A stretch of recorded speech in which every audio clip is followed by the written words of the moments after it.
पूरा है। पैसा तो किसका है? पूरा पाप का है। इसलिए पाप के पैसे के कारण से हम तुम कहो कि पुण्य कमाओ, पुण्य के कार्य बन जाए, तो ऐसा पाप नहीं। न्यायोचित धन ही सबसे अच्छा होता है। अच्छे से कमाया हुआ न्याय मार्ग से कमाया हुआ पैसा ही पुण्य के कार्य में लगता है। उनके लिए भी गुरु जी के पास जब आए, कोई भी हो प्रतिष्ठित बड़े बड़े लोग हो करके ऐसे ऐसे काम कर लेते, ऐसे ऐसे व्यापार कर लेते हैं। एक और बात आई, आज थोड़ा सा विषय चला। एक बार जिज्ञासा हुई और जिज्ञासा में ये कहा, आचार्य श्री ये थोड़े से हट कर के आए और पूछा गया कि आचार्य श्री आजकल ये सब चीज़ तो हिंसक व्यापार हो गया, लेकिन आजकल जैन समाज के लोग बड़े बड़े मेडिकल भी चलते हैं। गौर से सुनना है। दवाइयाँ बेची जाती हैं, लेकिन उन दवाइयों में ऐसी दवाइयाँ भी होती हैं जिसमें पंचेंद्रीय संगी जीवों को मारने का काम भी किया जाता है, जैसे गर्भपात की दवाइयाँ। व्यापार तो क्या करना चाहिए? बोले कि जो व्यक्ति ऐसा करते हैं उनको जब तक त्याग नहीं करें तब तक वो भी उनको भी त्याग कराना चाहिए, करना चाहिए।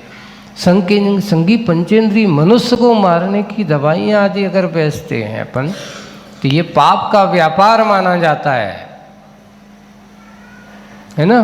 तो ऐसे पाप की अगर इस प्रकार की दवाइयाँ आजकल के अभी सुनने में आया है, पहले जो दवाइयाँ जो बन रहे हैं, महिलाओं को खून की कमी हो जाती है ना, खून की कमी हो जाती, तो उसमें जो दवाई जो बन रही है वो कहाँ से बन रही है?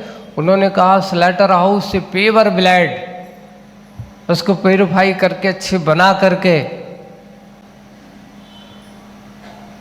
और आपके खून को बढ़ाने के लिए उनके खून का क्या किया जा रहा है?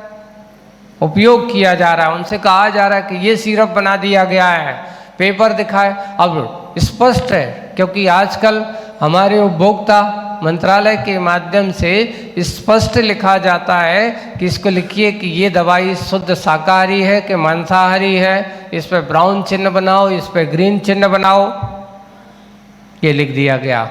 उस पर स्पष्ट लिखा जा रहा है कि इसमें मछली का प्रयोग है, इसमें मांस का प्रयोग है, इसमें खून का प्रयोग है। ऐसी दवाइयाँ भी नॉन वेज होती हैं। ये मत सोचना कि सारी दवाइयाँ वेज होती हों, यानी दवाइयों का सेवन करते हुए भी हम नॉन वेज का सेवन करते हैं, जाने अनजाने में। डॉक्टर लोग भी उसका क्या है, हमें क्या लेना है, डॉक्टर मरीज को ठीक होना चाहिए, दवाइयाँ इस प्रकार होना चाहिए, नहीं है। अरे सोचिए कि एक पूर्वाभिल ने मरना स्वीकार किया पर कौए का मांस खाना स्वीकार नहीं किया। हमें जीवन से बड़ा किसी दूसरे के जीव को मारना ये ठीक नहीं है। किसी का जीवन हरण करके अपना जीवन सुरक्षित करना, बंधु ये ध्यान रखना, आज तुमने उसको मारा है, कल वो भी सक्षम होगा, तो वो भी तुम्हारे कर्म के बंध के कारण से वो भी कहेगा कि तुमने पिछली बार मुझे मार के खाया था, आज अब हमारा मौका आया है, अब मैं तुम्हें क्या करूँगा, मारूंगा। यही वही है कि मात्र ऐसा अनुचित धन, ऐसा व्यापार, ऐसा पैसा जिससे पाप का आश्रय होता हो, पाप का कारण होता हो, पाप का समर्थन होता हो, ऐसे पाप के समर्थन करने वाला व्यापार नहीं करना।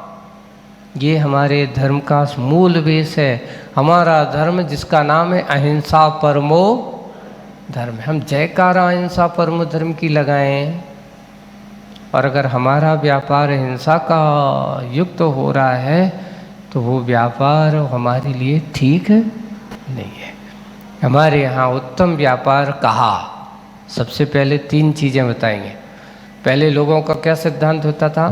3 चीज़ें होती थी।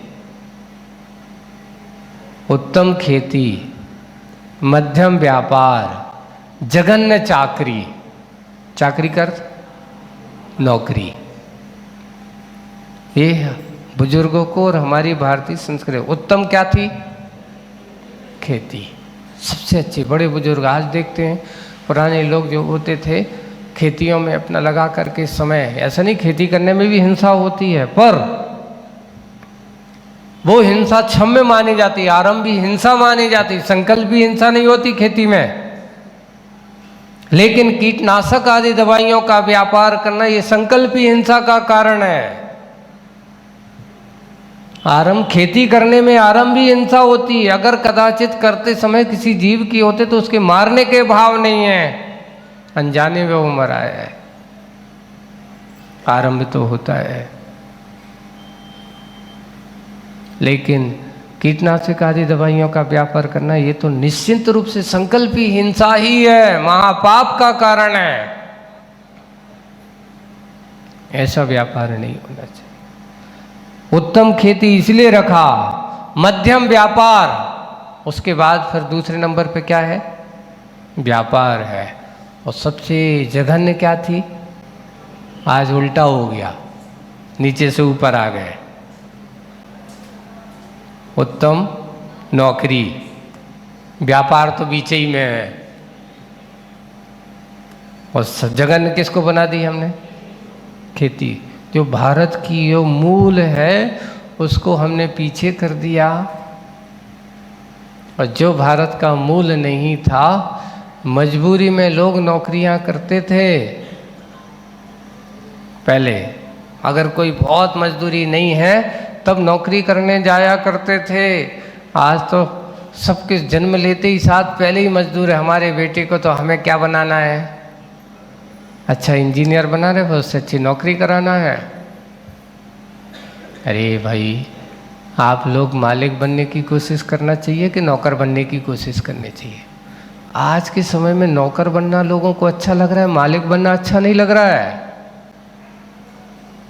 कितना भी बड़े से बड़ा आदमी, लाखों नहीं करोड़ों रुपया मिलता हो, लेकिन एक कंपनी का मालिक जो बिना पढ़ा लिखा हो, मालिक का जो है उसके पास हजारों व्यक्ति होंगे और यहाँ तक कि नहीं वो कमाता है, उसको देता है, हर महीने की लाखों रुपया सैलरी देता है, लेकिन लाखों रुपया पाने वाला मालिक नहीं होगा। आखिर होगा तो होगा, कौन होगा? नौकर ही होगा। और देने वाला कौन होगा? काम कराने वाला कौन होगा? हमारे यहाँ जो सिद्धांत जो होता था, मालिक बनो, कम में हो, भला ही पैसा कम वाले हों, लेकिन कम बन करके मालिक बनने में जो आनंद है वो नौकर बनने में आनंद कितना भी हो, प्रेशर तो रहता ही है। ऊपर से सोचते नहीं हम तो बहुत अच्छा है महाराज, काम वाम कम है, लेकिन कितना भी हो वहाँ से फोन आ जाता है, ए तुमने ऐसा किया कि नहीं किया? जी साहब हो जाएगा आज। जी हजूर साहब, जी सर, एक ही शब्द निकलता है। हाँ जी सर। शब्द कितना भी हो, आखिर बड़े से बड़ा कितना भी हो, कलेक्टर तो बन गए, लेकिन अभी मंत्री जी का फोन आ जाए, क्यों कलेक्टर साहब? अरे जी सर हो जाएगा। आप तो क्या कर रहे हैं? जिले का मालिक जरूर है, लेकिन उसके ऊपर भी कौन है? सब कुछ है। पर यही है आज के समय अपन यहाँ आचर्षी का ये सिद्धांत जो कहना कि ऐसे मान की भूख के लिए हम अनुचित धन का अर्जन करें, ये ठीक नहीं है।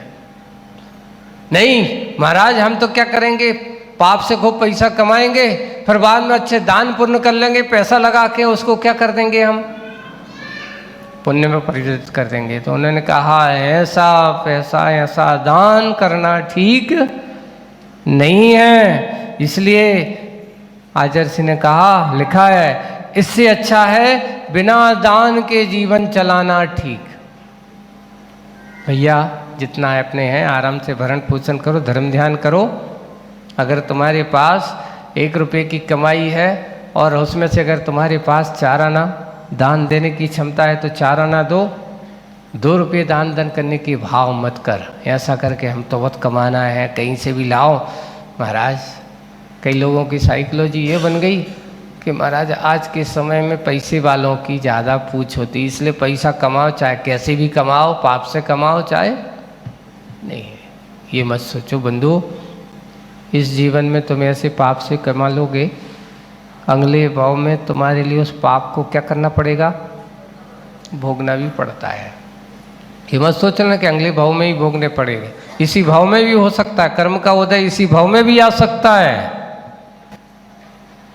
स्थिति अनुभाग उसका कम पड़ जाए तो इसी भाव में भी उसका अनुभव हो सकता है, कर्म का फल मिल सकता है। इसलिए कर्म के फल हो, इसलिए बिना दान भी जीवन चलाना पुण्य की निशानी है।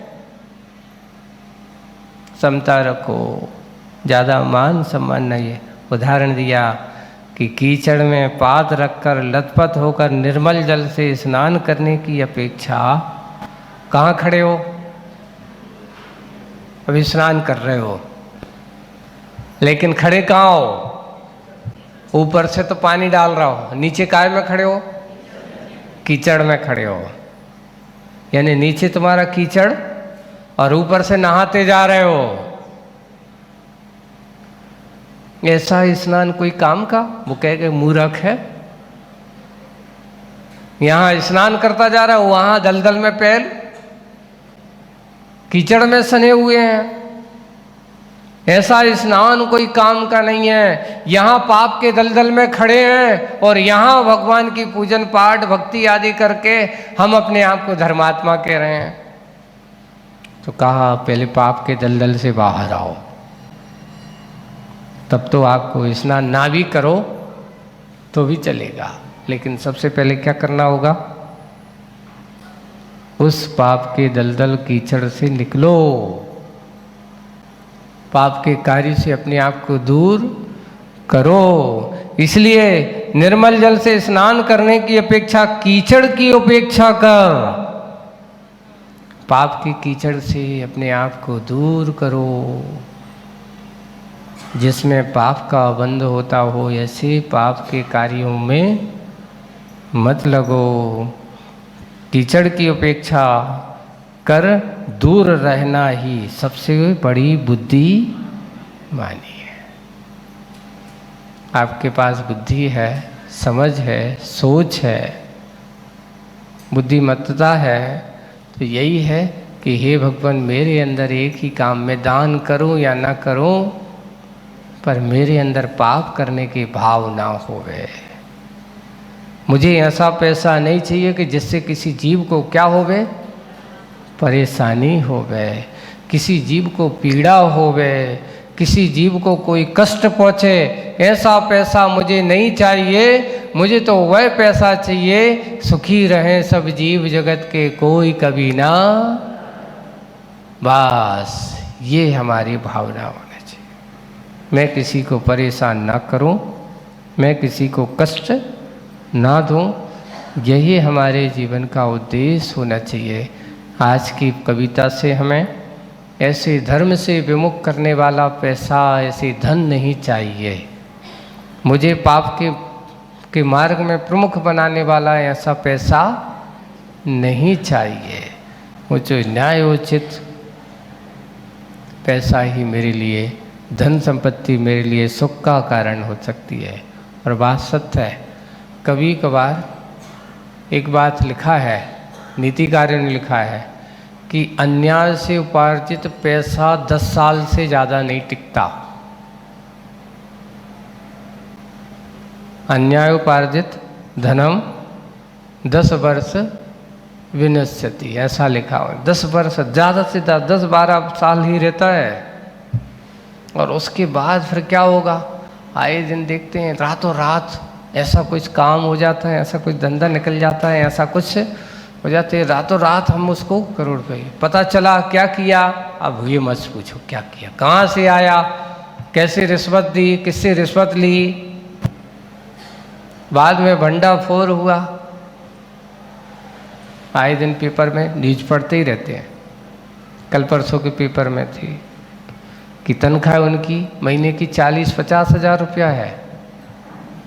कितनी है मासिक माय की? हो सकता 60-70 होगी। पता चला कि उनके पास इतनी प्रॉपर्टी है, इतनी ज़मीन है, इतनी कहाँ से आ गई? यही तो ये सारे अन्याय। किसी से पूछो, मान लो किसी के पास जो मजबूर था, गरीब था, क्या करे, उसको काम कराना था, वही रोजी रोटी थी, लेकिन मजबूरी में जब वो देता है उससे पूछो कि उसको पीड़ा कितनी होती है। उस पीड़ा के परिणाम, जिसे अपन कहते हैं ना, एक दूसरे की भावना के ऊपर भी असर होता है।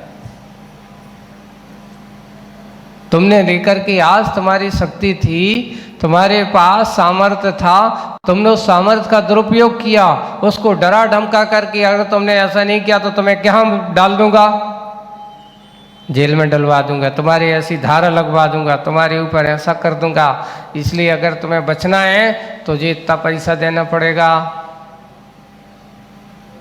ये अन्याय से अर्जित किया गया पैसा है। किसी को डरा धमका के वो अपने जीवन के, भैया एक कहावत है कि लाख जान बची सो लाखों पाए। ऐसी जान जिसमें अपना कष्ट हो रहा हो, पीड़ा हो रही है, सटना पड़े, पीड़ा सहन करे, इसलिए अभी थोड़ा बहुत कर्जा लेकर देना पड़े तो दे दो, कम से कम शांति से। तो वो कर्जा करके देता है, चुकाता रहता है, कैसी भी हो। आए दिन यही दशा है। पैसे जो ऐसा आ तो जाता है, लेकिन वो पैसा आपकी शांति का कारण नहीं होगा, हमेशा परेशानी का कारण ही बना रहता है। और देख लो, जहाँ जहाँ भी ऐसा पैसा होता है, वो पैसा कहीं ना कहीं उसके ऊपर से भी ऐसा प्रेशर आता है कि जितना कमाया था उससे 4 गुना और हाथ से चला जाता है, और ऊपर से बदनामी और कलंक और हमारे माथे पर छोड़ करके चला जाता है। इसलिए न्यायोचित कमाया हुआ थोड़ा 1000 रुपया अच्छे हैं लाखों की अपेक्षा से, है ना।